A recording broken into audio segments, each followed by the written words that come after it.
See what you think. Another untold story, here it comes. Another untold story, here it comes. Another untold story that you have not been told from AnotherUntoldStory.com. This is a story certain sailors have been threatened never to tell. It happened June 8, 1967, in international waters off the Sinai Peninsula in the Mediterranean Sea. A 2-hour attack, killing 34 Americans and wounding 171 others. The United States Navy ship should have sunk with 821 rocket and machine gun holes in it, having been bombed with napalm, and a 40-foot wide hole created by the deadly torpedo blast in the starboard side. Left for dead, the ship and crew was not helped by their own Navy. Get this, the President and Secretary of State called back fighter planes that were on their way to help them. Can't be, you say? Oh, yeah, and it gets worse. When the bloody, dying, crippled crew and ship miraculously made it to port, the Navy High Command threatened court-martial and worse if they ever told what was done to them, and particularly who did it to them. We even risk having it told to you, but we tell you if you go to AnotherUntoldStory.com, told by one of the surviving sailors himself, and then he directs you to a website that tells it all.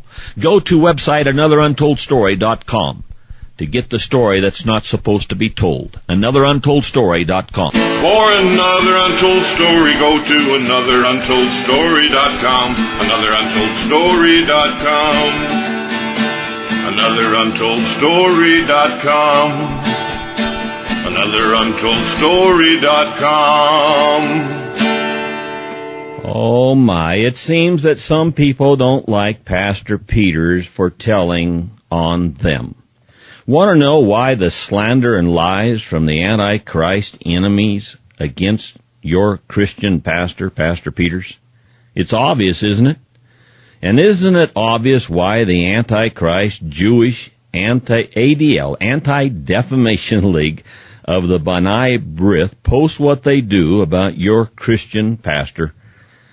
Yours truly, Pastor Peters. Well, if you don't know why, when you get done listening to this broadcast, I think you'll figure it out. The Antichrist Jewish Israelis, they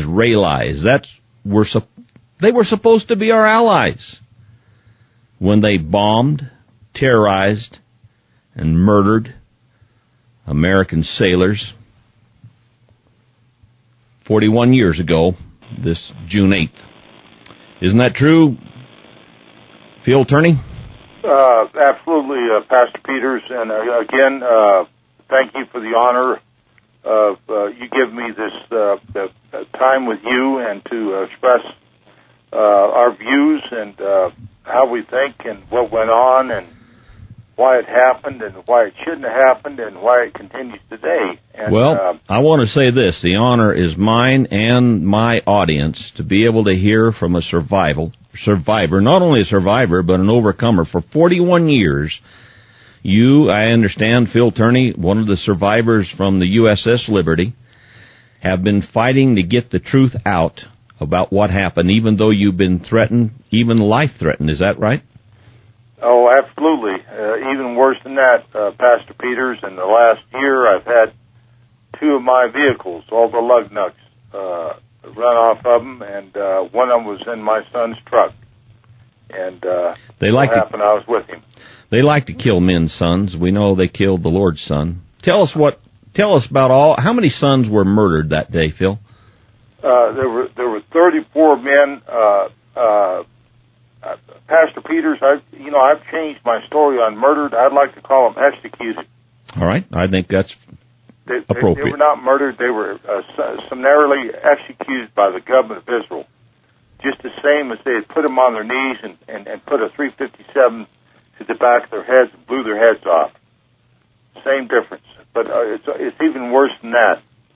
Our own government supports their issue that it was a unarmed ship, a ship that was the El Wazir, and there was no flag flying, and so on and so forth. And, we've done this story so many times.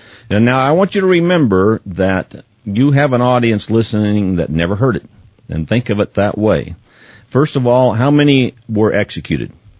There were 34 executed, 174 almost executed, and out of a ship 294, the rest of them were supposed to be executed. So you're talking a ship of close to 300 men that were supposed to go to the bottom of the sea and blame it on the Arab government, and that Arab government would be Egypt.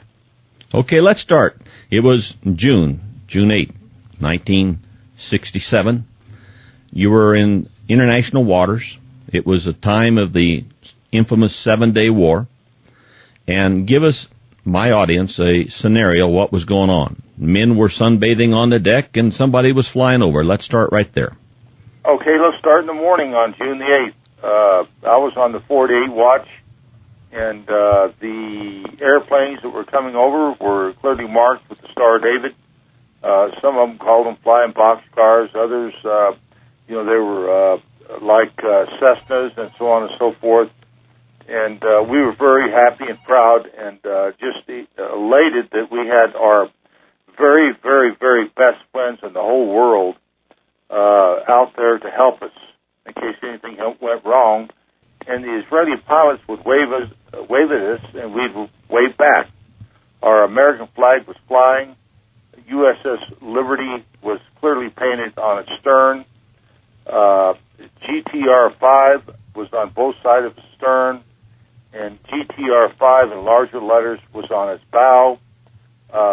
As Admiral Moorer once said it, this ship was the ugliest ship in the Navy because it looked like a great big lobster. There could be no doubt that we were an American ship.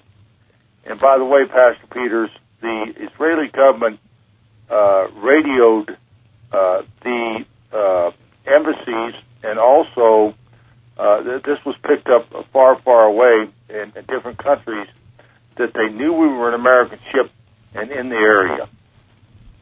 And this went on for approximately 6 hours of recon. 6 hours recon, no question, you were Americans. It was an American ship. No question whatsoever. And there were sailors sunbathing on the ship.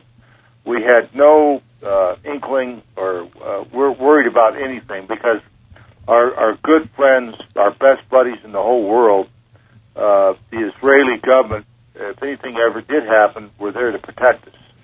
There was a happening called the 7-Day War. You were in international waters. You're not involved in that war. And then what happened next? Well, at approximately 2 o'clock in the afternoon, about 5 minutes to 2, we got a GQ, which is General Quarters. Every man manned their battle stations.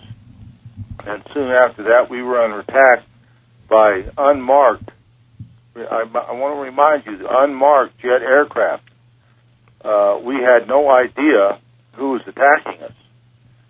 So we were in the dark. Of course, we assumed it was an Arab attack. That's the only people that would do that to us. I mean, why would Israel attack an American ship and try to put all this destruction and hurt and blow people apart?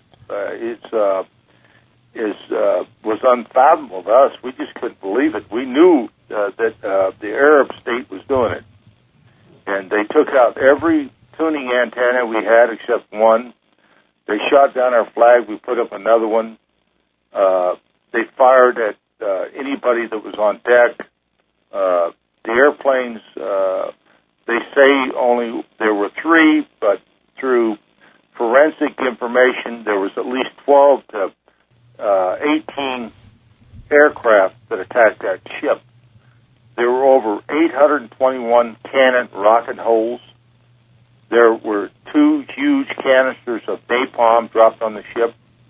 There were over 3,000 to 5,000 armor-piercing 50 caliber machine gun holes put into the ship by the torpedo boats.